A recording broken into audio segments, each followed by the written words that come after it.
چاودێرانی سیاسی لە شاری کەرکووک جەخت لەسەر کاراکردنەوەی پەرلەمانی کوردستان دەکەنەوە و پێیان وایە دەبێت کاراکردنەوەی پەرلەمان خاڵی دەستپێک بێت بۆ هەنگاونان بەرەوە ڕیفرەندۆمەی کە هەرێمی کوردستان بە ناوچە جێناکۆکانی شەوە بگرێتەوە.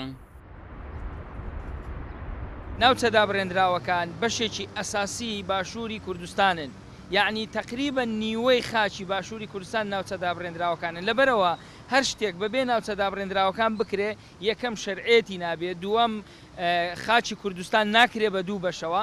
سەبارەت بە پەرلەمانی کوردستان هیچ گومانی تیانە هەر یاسایەک دەربکرێت دەبێت پەرلەمانی کوردستان دەری بکە و پەرلەمانی کوردستان تەزدیقی بکە. بەو پێی پەرلەمان موسسەیەکی شەرعیە لە هەرێمی کوردستان، واتە هەر کارێک بەبێ پەرلەمان بکرێ شەرعێتی نابێ.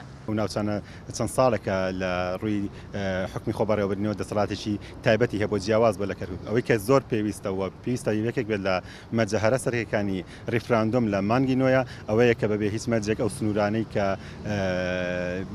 ئێستا لەژێر دەسەڵاتی هێزی کوردستانیدایە بە تایبەت پارێزگاری کەرکووک و هەموو ئەو ناوچانی تش کە لە ژێر دەسەڵاتی کوردیدایە بەبێ هیچ مەرجێک بەبێ هیچ بربەستێک لە سنووری ریفراندۆما بێت، چونکە گەبێت و ریفراندۆم بەبێ ئەم ناوچانە بکرێت مانای وایە ئێمە توانین بڕین قۆناغێک بەرەو دواوە ئەچین نەک بەرەو پێشکەوتن لە ئاستی سیاسی و ئاستی بڕینی ئەو قۆناغی کە هەنگاوێک بەرەو پێشتر بڕین. بەبێ ناوچە جێناکۆکان یاخود بەبێ ناوچە دابڕاوەکان ریفراندۆم هیچ واتایەکی نییە و تەنها ئینتیحارێکی سیاسیە. لەبەرەوەی شۆڕشەکانی پێشتر شۆڕشەکانی کورد لەسەر شاری کەرکووک و لەسەر ناوچە جێناکۆکەکان تێکچۆ هەرەسیەناوە.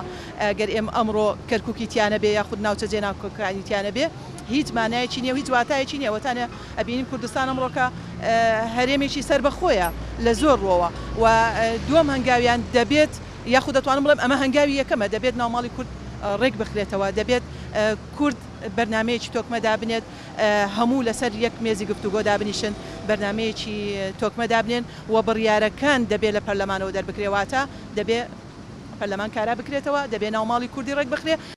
بە بڕای ڕۆژنامەنووسێکیش لە کەرکووک ئەو دەوڵەتی کورد هەنگاوی بۆ دەنێت ئەگەر بێ کەرکووک بێت دەوڵەتێکی خاونابووریەکی ناکامڵ دەبێت.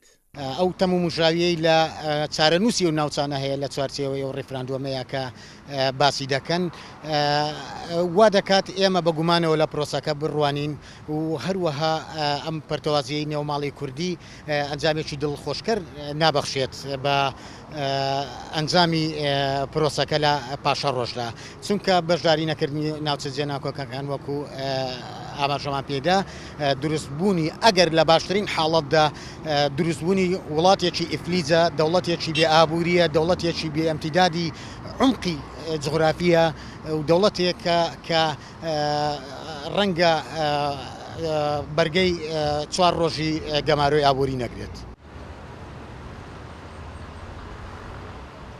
وەک چاودێرانی سیاسی ئاماژەی بۆ دەکەن سەرباری تێپەڕانی کات و نزیک بوونەوە لەوەدا دەستی شانکراوەکەی ڕێفراندۆم هیچ ئامادەکاریەک بۆ ڕێفراندۆمە لە ناوچە جێناکۆکان بەدی ناکرێت.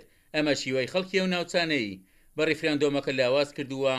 عومەر غەریب، کورسات نیوز، کەرکووک.